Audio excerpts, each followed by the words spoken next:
যুক্তরাজ্যে চলছে এবছরের দ্বিতীয় হিট ওয়েভ সতর্কতা, যেটি শুরু হয়েছে ২৭ জুন শুক্রবার, চলবে ১ জুলাই মঙ্গলবার পর্যন্ত। ইউকে হেলথ সিকিউরিটি এজেন্সি জানিয়েছে ইংল্যান্ডের ৫টি এলাকায় এম্বার সতর্কতা থাকবে গরমের কারণে।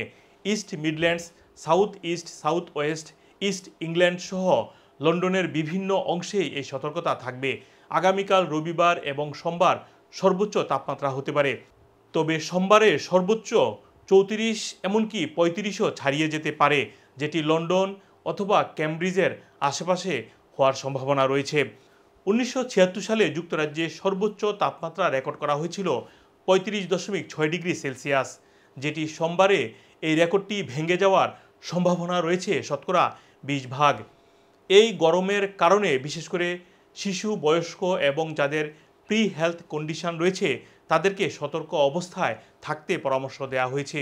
এছাড়াও শিশুদের, যারা স্কুলগামী শিশু রয়েছে, তাদেরকে প্রচুর পরিমাণ পানি এবং সানস্ক্রিন ব্যবহার করার পরামর্শ দিয়েছে Met Office. Mohammad Abdul Hannan, 2A news, যুক্তরাজ্য।